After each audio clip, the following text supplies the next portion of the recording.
Wait, you're not coming? My sister-in-law asked, mid-laugh, mid-suitcase zip. That's how I found out. 2 weeks before the trip I paid for. They'd all voted to leave me behind. No warning, no apology. Just smiles and matching t-shirts. It's just easier without you, Brian said, like I was luggage too heavy to carry. I stood there holding $50,000 in booking receipts, all in my name. They thought they'd used me, but they forgot one thing. Every flight, every room, every tour ran through my account. And with 3 days left before takeoff, I didn't cancel them. I rewrote everyone. I watched the timer count down. They never saw it coming. My name is David Parrish, and I'm 45 years old. Between managing accounts at work and family logistics at home, my laptop's become a permanent fixture on my desk. My younger brother Brian, the family's self-appointed social director, always had a way of turning my financial support into his personal showcase. The coffee beside me has gone cold again as I review another set of vacation spreadsheets under the midnight fluorescence. I've organized everything under my account. Flights, hotels, tours, all neatly filed away for efficiency, as I've done for years. Brian's latest joke at Sunday dinner still echoes, "Good thing someone lets Dave handle the boring stuff while I plan the fun." My fingers pause over the keyboard. Screen glowing with an ocean sunset I never seem to reach. But let me start from the beginning. It started with Brian's pitch over breakfast at our usual diner. He slid a glossy travel brochure across the table. All white sand beaches and crystal clear waters. Once-in-a-lifetime family trip, he said, tapping the cover. Everyone's on board. Just need the financial wizard to make it happen. You know, that warm feeling when you think you finally found the perfect gift? That's exactly what hit me. I barely glanced at the total before saying yes. I mean, what's money compared to bringing the whole family together, right? Within a week, I had it all lined up.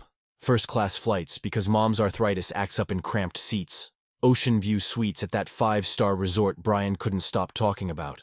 Private guided tours so Uncle Jack's bad knee wouldn't slow anyone down. I even remembered to book that sunset dinner cruise my sister-in-law had mentioned once in passing. Every confirmation email, every receipt, every booking detail went into a crisp manila folder labeled Paradise Found. My name was on everything. Just like always. It's funny how habits stick. Years of managing family expenses taught me to keep everything under one account. Easier to track. Easier to modify if needed. Simple efficiency, I told myself. The first hint something was off came during the celebration dinner at Mom's house. Brian stood up, wine glass in hand, and I still remember his exact words. A toast to the organizer who made this all possible. Not my name. Not even a glance my way. Just the organizer.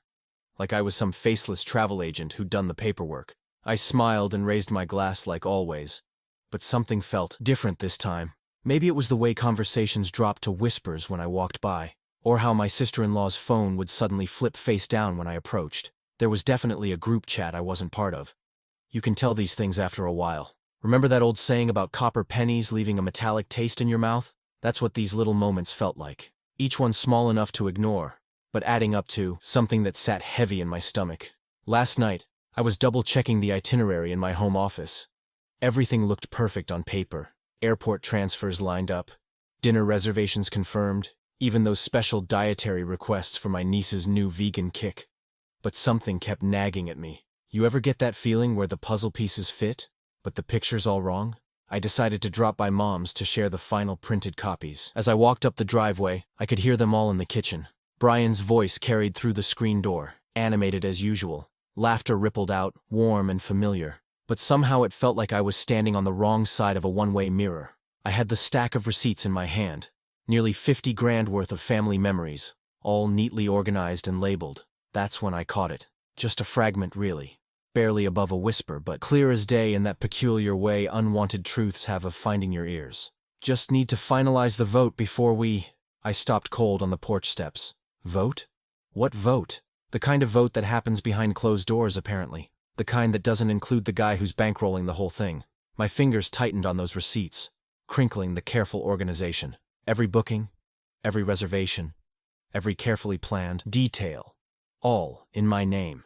And somewhere in that kitchen, people I trusted were voting on something that involved me, without me. You'd think after all these years of handling the boring stuff, as Brian liked to call it, I'd have seen this coming. But standing there with 30 years of family loyalty in one hand and a stack of receipts in the other, I felt like I was reading a familiar book, only to find someone had quietly changed the ending when I wasn't looking. The call came exactly 2 weeks before departure.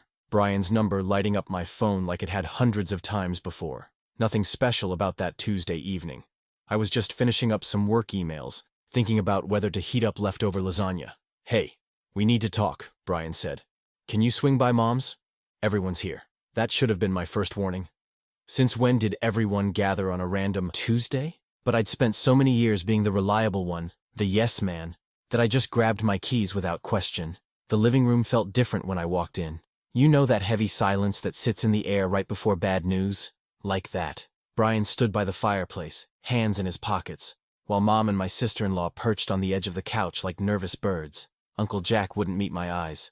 "Look," Brian started, rocking back on his heels like he always did when he was about to drop something unpleasant. "We've been talking, and we've decided you shouldn't come on the trip." The words hit like a sucker punch. You ever have one of those moments where your brain just refuses to process what your ears are hearing? That was me, standing there with my car keys still in my hand, trying to make sense of what my brother just said. "What do you mean, shouldn't come?" My voice came out steadier than I felt. "I paid for everything." Brian had the nerve to smile, that practiced, patient smile he uses when explaining things to his kids. "Yeah, and we really appreciate that. The reservations are all set. Everything's paid for. It's just," he glanced at the others like he was checking his script, "it would be awkward, you know?" "Awkward?" The word tasted bitter. "How exactly is family being together? Awkward?" "Everyone agreed," he continued, ignoring my question. "You're always so intense about schedules and planning. Always worried about something going wrong. We just want to relax, enjoy ourselves, not feel like we're being managed the whole time." My stomach twisted into knots. 25 years of managing their lives. Christmas dinners, family reunions, emergency loans, college funds for the kids, all of it suddenly rewritten as some kind of character flaw. My cheeks burned as I realized how perfectly they'd played this. Wait until everything's paid for, then push out the wallet once it's empty. "If unity's the goal here," I said carefully, fighting to keep my voice level, "why erase the one person who made it possible?" The smirks that passed between them told me everything. They'd rehearsed this moment, probably laughed about it in that group chat I wasn't part of. My whole life spent putting family first, and here they were, turning that dedication into a weapon against me. I could have shouted, could have demanded my money back or threatened legal action, but something inside me just went quiet, like a switch flipping off. "I'll handle it," I said, surprised by how calm I sounded. The same tone I'd used 1,000 times before when solving their problems. "Don't worry about it," Mom started to say something, probably some gentle explanation meant to soften the blow, but I was already heading for the door.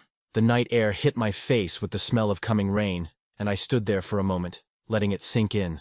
All those carefully organized reservations, all that money spent trying to buy belonging, they'd turned it into my ticket to exile. The drive home was silent. No radio, no phone calls, just the soft thump of wipers pushing away the first drops of rain. The dashboard clock blinked 9:47, marking time like a metronome, counting down to something. I wasn't sure what yet. At home, I spread the confirmation papers across my kitchen table. Flight details, hotel bookings, tour reservations, all of it under my name. $50,000 worth of family memories I wouldn't be part of. I sat there for a long time, staring at that stack of papers that had just financed my own banishment. One question kept circling in my mind, over and over. What exactly is there to handle? I don't know how long I sat there staring at those papers, but somewhere between midnight and morning, something clicked. You know that moment when you're working on a tough problem, and suddenly the solution's been right there all along. That's what hit me as I started really reading those confirmations, word by word. Every single document had the same line.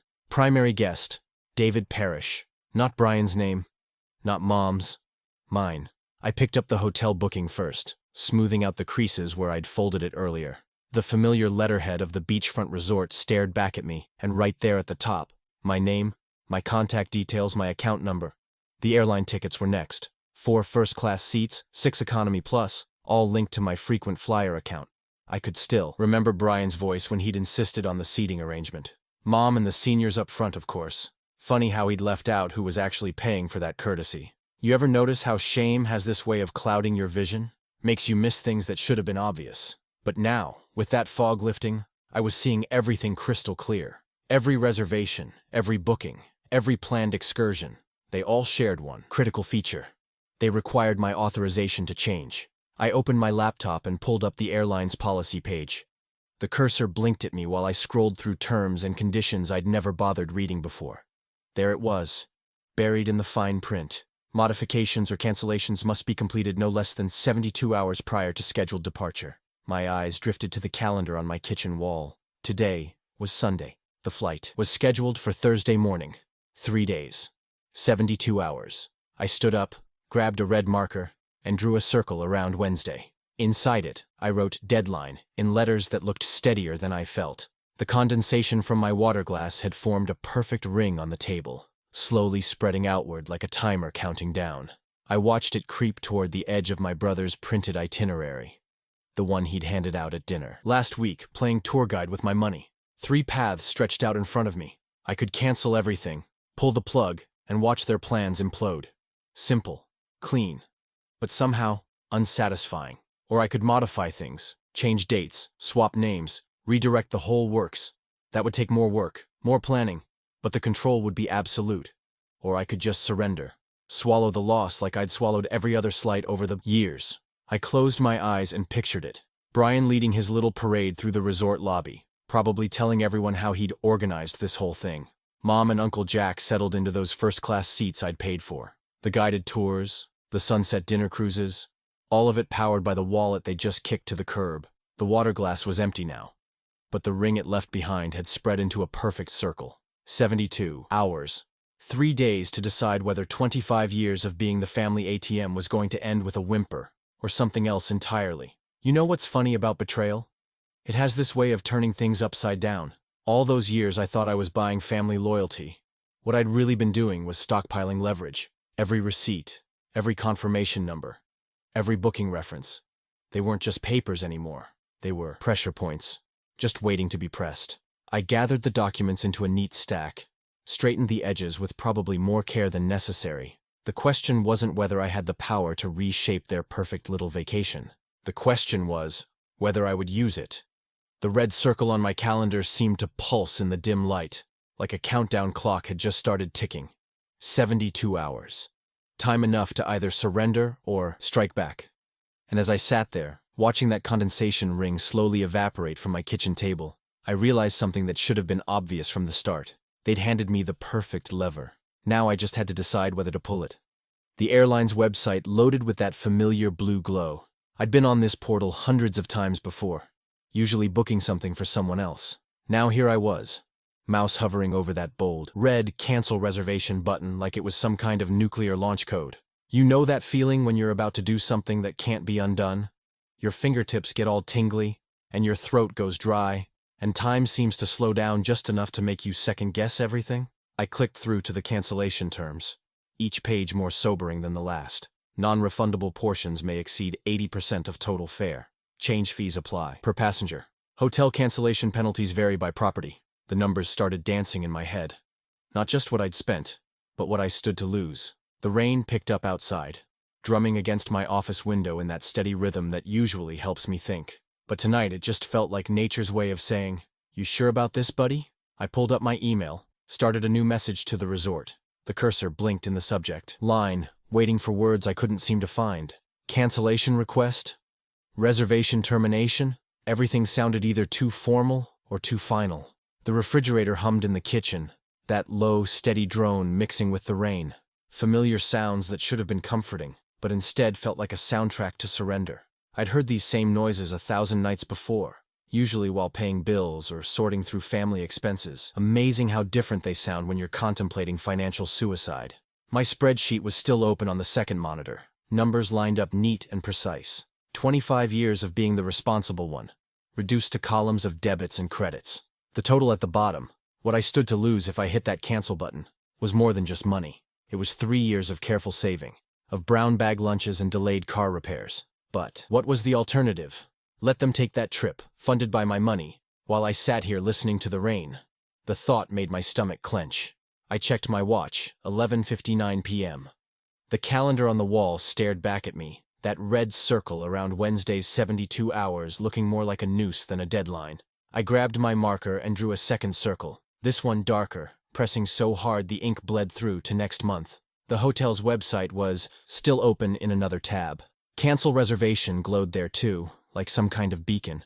But all I could think about was how they'd spin this. Brian would tell everyone how I'd ruined everything out of spite. Mom would give me that disappointed look she's perfected over the years. The whole family would nod and whisper about how they knew this would happen. My finger rested on the mouse button, cursor hovering over send in that empty email. The digital clock on my desktop clicked over to midnight, like it was offering to make the choice for me. But that's the thing about midnight. It doesn't actually solve anything. It just marks time passing while you sit there, trying to convince yourself that revenge and self-destruction aren't the same thing. I saved the draft instead of sending it. The rain kept falling, the fridge kept humming, and that second red circle on my calendar kept staring at me like an accusing eye. 72 hours left to decide whether to burn it all down or find another way. The cursor blinked on that empty subject line, patient as a confession booth, while I sat there wondering if there was a difference between standing up for yourself and shooting yourself in the foot. I dragged myself into work the next morning, feeling like I'd aged a decade overnight. You ever notice how fluorescent lights have this way of making everything look worse? They sure weren't doing my reflection any favors in the break room window. For Christ's sake, I muttered, fumbling with the coffee maker. The paper filter slipped, grounds scattered across the counter, and I swore under my breath. Perfect. Just perfect. Sounds like you're having one of those weeks, a voice said behind me. I turned to find Tom leaning against the door frame, coffee mug already in hand. Tom's one of those guys who's been around forever. Gray at the temples, permanent calm in his eyes, the kind who's seen every office drama play out twice and still manages to smile about it. That obvious, huh? I tried to laugh it off, but it came out more like a tired sigh. Want to grab a seat and tell me what's actually going on? He gestured to the small table by the window. Sometimes an outside perspective helps. I hesitated. You know how it is. Work's supposed to be where you leave personal stuff at the door, but something in Tom's steady gaze made me think he might actually understand. It's complicated, I said, finally getting the coffee maker to cooperate. They usually are. He pulled out a chair. Try me. So I laid it out for him. The family trip, every penny I'd invested, Brian's backstabbing announcement, the whole ugly mess. Pulled out my phone and showed him the folder of receipts. The ticking clock on airline changes. 3 days, I finished. 3 days to decide whether to cancel everything and look like the bad guy, or just let them walk all over me. Tom didn't flinch. Didn't give me one of those sympathetic head tilts people do when they're about to offer useless advice. He just took a slow sip of coffee and asked, "Everything's booked under your name? Every last reservation? Then you're looking at this all wrong." He set down his mug. "If everything's under you, don't erase. Redirect." I blinked. What? Think about it. You've got control of every booking. Airlines let you change dates and names. Hotels, too. Why cancel when you can adjust? The coffee in my hand suddenly felt warmer. You mean, move the flights forward a couple weeks. Shift the hotel dates. Hell, upgrade the rooms to different names if you want to. His eyes had that gleam of someone who's pulled this move before. Let them find out when they show up for check-in. Jesus. I sat back, the possibilities expanding like ripples in a pond. That's elegant? Tom smiled. Better than throwing away money or throwing punches, isn't it? He was right. The plan was surgical. No screaming, no drama, just quiet consequences delivered through official channels. The kind of justice you can't argue with because it comes printed on airline letterhead. But the modification rules, I started. Tell you what, Tom checked his watch. I've got nothing on after 5. Come to my place, we'll sit down with those confirmation numbers and work through it step by step. I've done enough business travel to know every loophole in the system. I felt something shift in my chest. That knot of helpless anger loosening into something more focused, more purposeful. This wasn't about revenge anymore. This was about redirecting their betrayal right back to its source. "You'd really help me with this?" "David," he said, using my first name for maybe the second time in 5 years. "Sometimes the best way to handle people who try to exile you is to let them walk themselves right into the consequences." The break room's fluorescent lights didn't seem quite so harsh anymore. I pulled out my phone, opened my calendar, and looked at that red circle around 72 hours with new eyes. "What time should I come by?" I asked. But there was still that nagging doubt, the one that whispers worst-case scenarios. "You sure the airlines will allow this kind of modification? The hotels? Tom's kitchen table became our command center that evening. His laptop on one side, mine on the other, with a legal pad between us covered in his precise handwriting.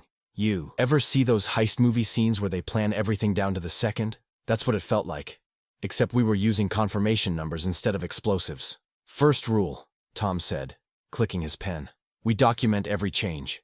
Dates, times, confirmation codes, everything. He drew neat columns across the yellow paper. Second rule, we don't rush. Better to make one solid change than 3 sloppy ones. I nodded, trying to steady my hands as I logged into the airline portal. The familiar blue interface felt different now. Less like a travel tool and more like a chessboard. Start with the outbound flight, Tom suggested, leaning forward. 2 weeks puts them well past any vacation time they've scheduled. The modification page loaded, showing all 8 tickets lined up under my name. My finger hovered over the date selector. You're sure this won't trigger any automatic notifications? Only to the account holder. Tom tapped my confirmation email. Which is you. I took a deep breath and selected the new date. Exactly 14 days after their planned departure. The change fee calculator spun, then displayed a number that made me wince. Worth every penny, Tom said quietly. He was right.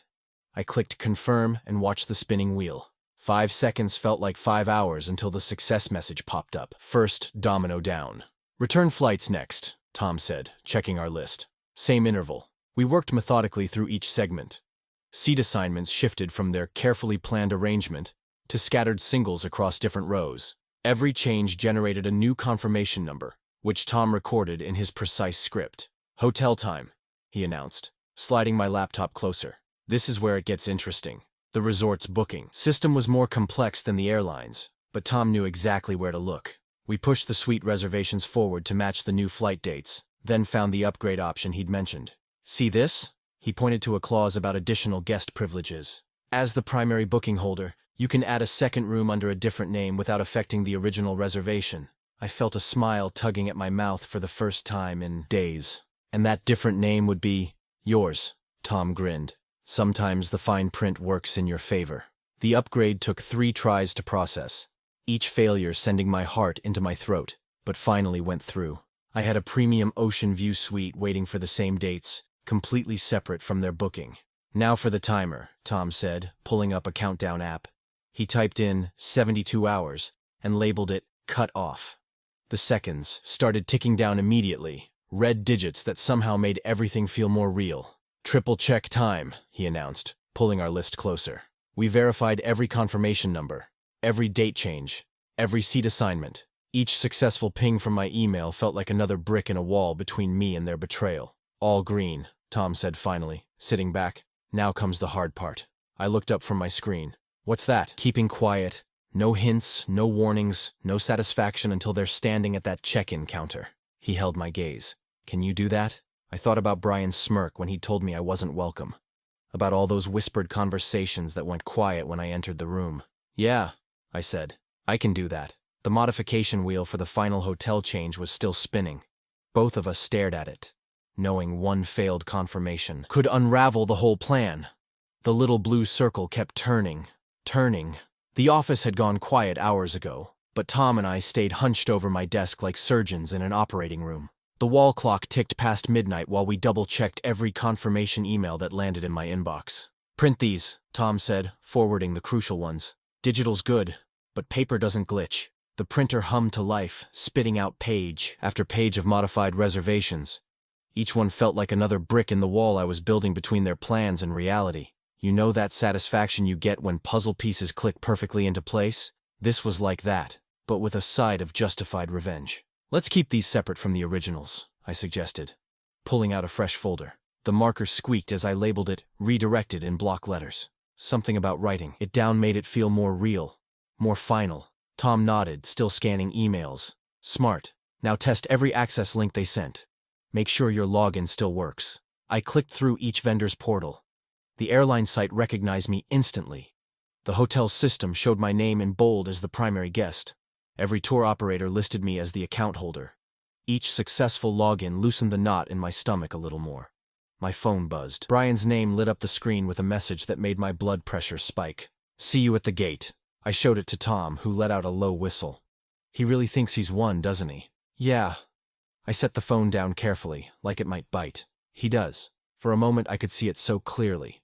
Their arrival at the airport, all smiles and vacation clothes. The confused looks when their boarding passes wouldn't print. The slow realization that something had gone very, very wrong. The system would just blink back at them. Modified. Focus, Tom said, tapping our checklist. What's left? I ran my finger down the list. Tours are all moved to the new dates. Airport transfers too. I clicked through my email confirmations. Seat assignments are scattered now. No more cozy family blocks. What about the hotel's modification policies? Tom asked. Worth one more read. He was right. I pulled up the terms and conditions, scanning for the key section. There it was in black and white. The primary account holder maintains sole authority to modify or transfer reservations within the specified timeline. That was me. Every single time, that was me. Last piece, Tom said, pointing to the final hotel adjustment still pending in my cart. Just one more click, and the whole plan would be locked in. My cursor hovered over the I confirm button. In that moment, I remembered all those family dinners where they'd talked around me, all those group chats that went quiet when I walked in. My finger clicked down hard. The confirmation email landed with a soft ping. Tom picked up the last printout and added it to our redirected folder. That's it, he said quietly. It's done. I stood up, stretching muscles that had forgotten how to move, and carried the folder to my desk drawer. The lock clicked with a finality that felt almost too good to be true. The house creaked and settled around us, like it was holding its breath along with me. Outside, a car drove past, its headlights sweeping across the ceiling. The quiet felt heavy, meaningful. Think anybody suspects? I asked. More to fill the silence than anything else. Tom shook his head. Not a chance. They're too busy congratulating themselves. I looked at Brian's message again. See you at the gate. Oh, brother, I thought. You have no idea. I jolted awake at 4 a.m., my heart hammering against my ribs like it was trying to escape.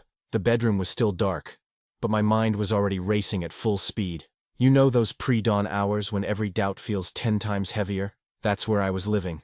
My hand shook as I reached for the water glass on my nightstand. The ice had melted hours ago, leaving it room temperature and stale, just like my courage. Remember how certain everything seemed when Tom and I were clicking through those changes? Well, dawn has a way of making certainty feel like a bad bet. I switched on the lamp and sat on the edge of the bed, running through worst-case scenarios like a horror movie marathon. What if Brian hired a lawyer? What if the whole family turned against me? Hell, what if the airlines somehow sided with them, despite everything being in my name? You're being paranoid, I muttered to myself, but the words sounded hollow in the empty room.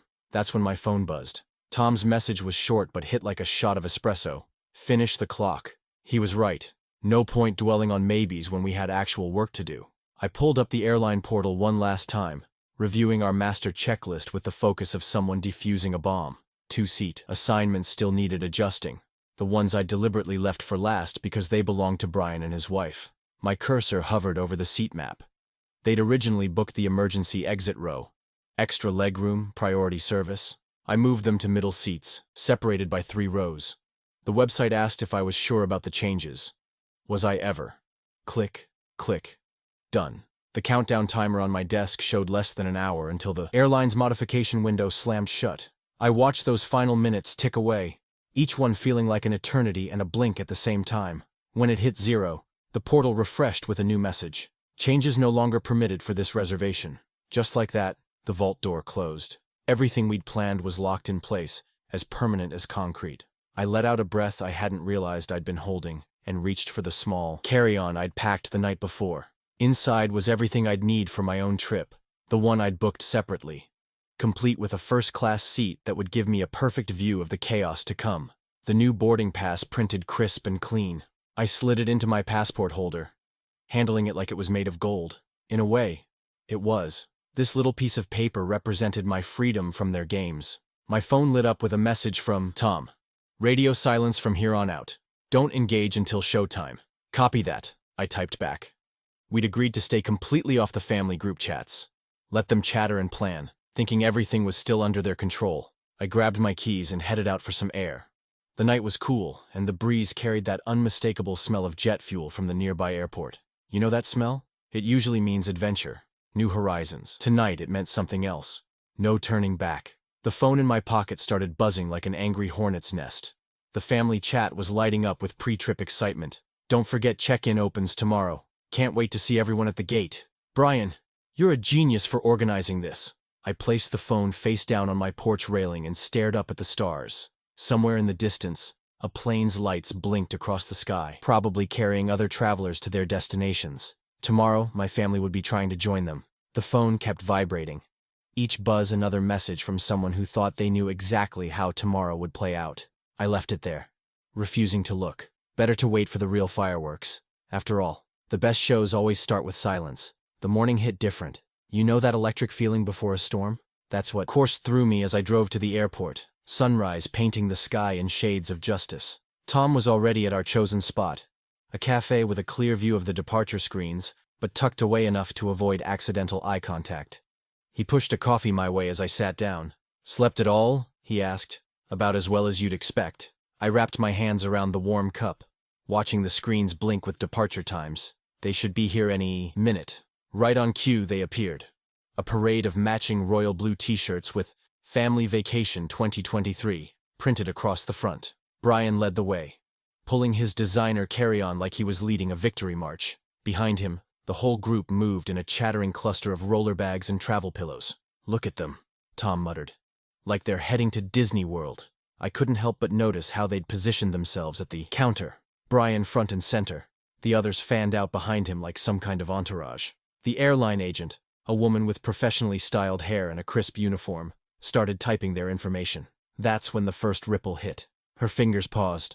She squinted at her screen, then typed again. The frown that followed was subtle but unmistakable. "Sir," she said, loud enough for us to hear, "I'm seeing some modifications to your reservation. Let me get my supervisor." Brian's confident pose slipped just a fraction. "Modifications? That can't be right. We're checking in for today's flight."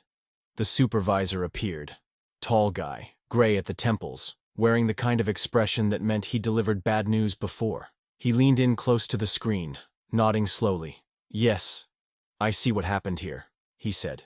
"The account holder made changes to these reservations. Your group's travel dates have been moved forward by 2 weeks. The funds are secure in the account, but today's seats have been reassigned."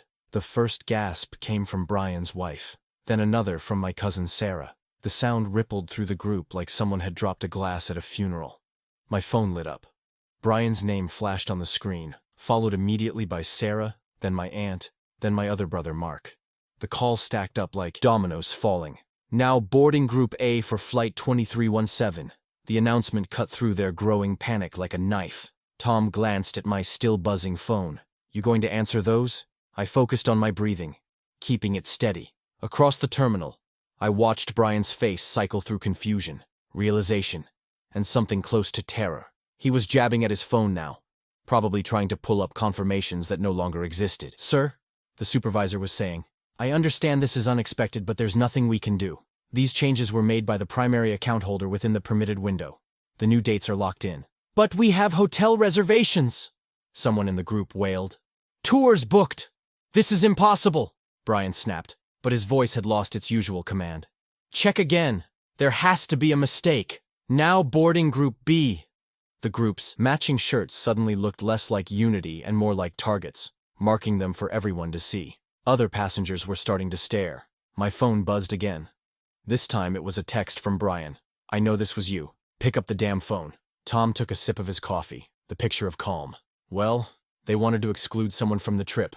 Looks like they got their wish." I watched as Brian's composure crumbled completely. He was shoving his phone in the supervisor's face now, trying to show old confirmation emails that no longer matched reality. Behind him, the rest of the family had dissolved into chaos. Some crying, others arguing, a few frantically calling hotels. "Final boarding call for Group C." The supervisor's voice carried across the terminal. "Again, sir, I apologize, but these seats are now occupied by other passengers. You're welcome to speak with customer service about your new travel dates." Ever seen someone try to buy their way out of humiliation? It's like watching a drowning man throw money at the ocean. Brian was doing exactly that at the airline counter. And let me tell you, it wasn't pretty. "What do you mean $3,500 per ticket?" His voice cracked like he'd been punched in the throat. "That's insane." The supervisor kept his professional tone, but I could hear the finality in it. "That's the current rate for same-day booking, sir. Multiple seats, peak season. He spread his hands in that universal gesture of, what can you do? You know that moment when someone's fantasy world finally shatters? I was watching it happen in real time. Brian's designer shirt was starting to show sweat marks as he pulled out his phone to check his banking app. Behind him, our cousin Sarah was already shaking her head. Brian, she hissed, loud enough for half the terminal to hear. You said everything was handled. You promised us this was all set. Remember those matching t-shirts they'd been so proud of? Now they looked like team uniforms for a losing side. One by one, I watched them do the math. 12 people, $3,500 each. The kind of number that makes credit cards melt. Maybe we can split it, someone suggested weakly. Brian's wife stepped forward, her face tight. Split what? We already paid our share to… She stopped short, and I saw the exact second she realized whose name was actually on all those original bookings. Her eyes went wide, and she took a step back, arms crossing like she was trying to distance herself from the whole mess. Tom leaned over. Notice how quick they are to remember who really paid when money's on the line? I nodded, watching my phone light up again. The messages were getting desperate. David, please pick up. Whatever this is, we can fix it. The kids are crying. Don't do this to us. Each one felt like proof of what they'd tried to deny. That I wasn't just the wallet, I was the foundation they'd tried to kick out from under their own feet. Sir, the supervisor was saying to Brian, I'm afraid that card was declined. My Aunt Margaret, who'd been bragging about this trip to her church group for weeks, turned on Brian like a weather vane in a storm. You told everyone you organized this whole thing. You took credit for every detail. Her voice carried and heads turned. But it was David's money all along, wasn't it? The first-class boarding call chimed through the terminal. Clear and clean, like a bell marking the end of a round. Tom touched my elbow. That's us. I closed my eyes for a moment, letting the chaos wash over me. When I opened them again, I could see Brian's carefully constructed image crumbling in real time. The relatives who'd laughed at his jokes were now backing away. The in-laws who'd praised his planning were checking their watches and muttering about wasted vacation days. I need to speak to David, Brian was telling anyone who'd listen, his phone still pressed to his ear. He's the only one who can… The only one who can what? Aunt Margaret cut in. Fix the mess you made? After you kicked him off his own trip? Another credit card hit its limit. Someone started crying about non-refundable hotel deposits. The group that had arrived looking like a united front was now splintering like cheap plastic in the sun. My phone buzzed one last time. This message was different. Just 2 words from Brian. You win. But that wasn't quite right. This wasn't about winning. This was about consequences finding their proper home. Final boarding call for first-class passengers, the intercom announced. Tom stood, straightening his jacket. Shall we? I watched Brian sink into an airport chair, his head in his hands, while the family he'd tried to lead scattered like leaves in a storm. No speech could save him now. No explanation could erase what the airline's computer had so efficiently exposed. His wings weren't just clipped. They were gone. The whispers were starting. The kind that would follow him to every family gathering from now on. Remember when Brian tried to steal David's trip? Remember how that ended? The first-class cabin felt like another world. You ever notice how different the air feels up there? Cleaner somehow. Like it's been filtered through money and privilege. I settled into my seat. Real leather. None of that economy vinyl. And felt something unlock in my chest. Coffee. Sir? The flight attendant's smile was genuine. Not the practiced kind I was used to in the back of the plane. Black, please. My voice came out steadier than it had in weeks. Tom took the window seat next to me, looking as comfortable as if he'd been flying first class his whole life. You doing okay? I nodded, watching the cabin door swing shut with a solid thunk. The sound of finality. You know that moment when you realize you've actually done something you can't take back? That was it, right there. My phone showed one last burst of messages before I switched it to airplane mode. The screen went dark, and just like that, the noise stopped. 10 years of being the responsible one, the fixer, the human ATM. All of it muted with one tap. To new beginnings. Tom raised his coffee cup. The engines roared to life, and I felt myself pushed back into the seat as we took off. Below us, I knew Brian and the others were probably still standing at that gate, their matching shirts now just markers of shared embarrassment. But up here, the clouds looked different, cleaner, like a blank page. Remember those family vacation photos where someone's always missing because they had to take the picture? That was usually me, but not this time. This time, I was in the frame, right where I belonged. The flight attendant brought fresh coffee, just as we reached cruising altitude. Through the window, the world below disappeared under a carpet of clouds that stretched forever. I'd paid for views like this dozens of times. For other people.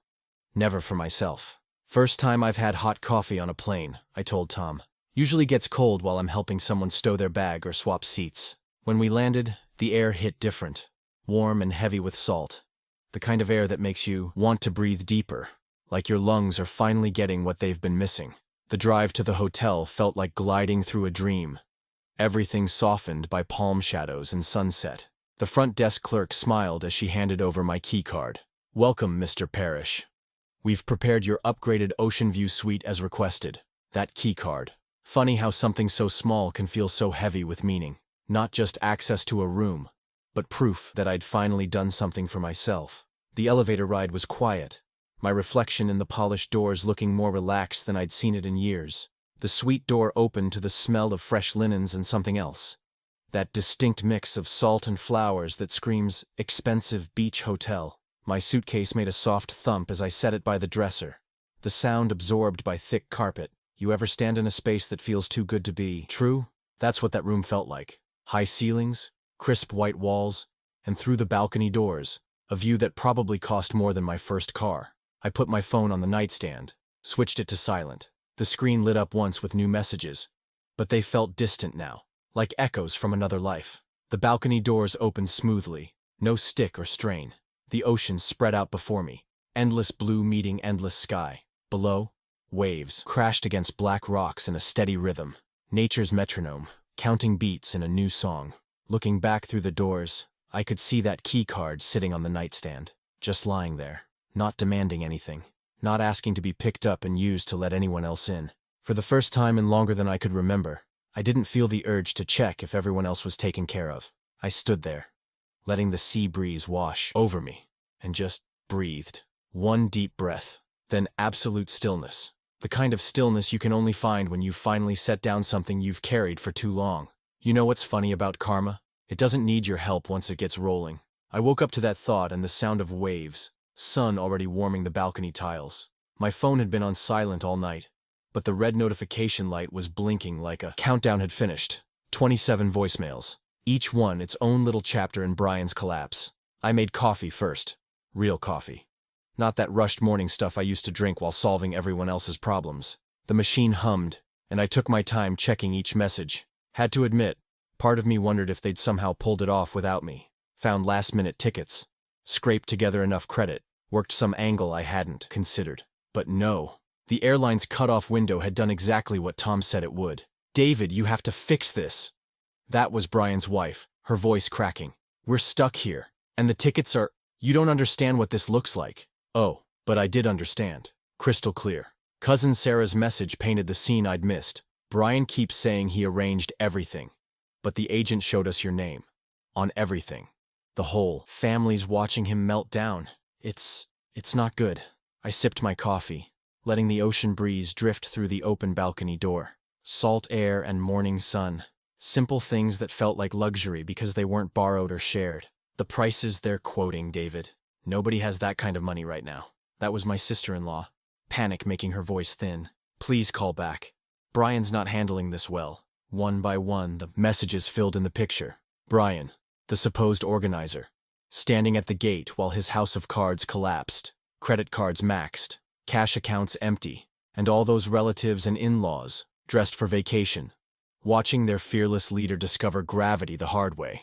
I always wondered who actually paid for these trips, Uncle Mike's gruff voice admitted. Should have known it was you, Dave. Always was, wasn't it? The truth had a way of surfacing, even if you didn't push it up yourself. My coffee cup clinked against the balcony rail as I set it down. Below, the waves kept their steady rhythm, like they were applauding. The morning sun caught something inside. That room key on the nightstand, still exactly where I'd left it. You ever look at something small and realize it stands for something big? That key was more than plastic and magnetic strip.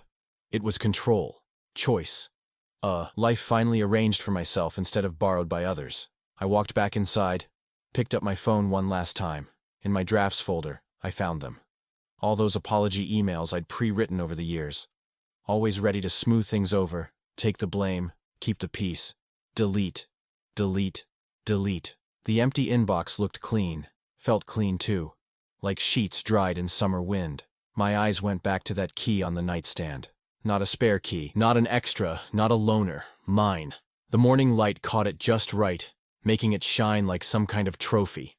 I took a deep breath of that salt air drifting in, the kind of breath you take when you're about to say something that needs saying. Something that ends an old story and starts a better one. Never fund a throne built to exile you.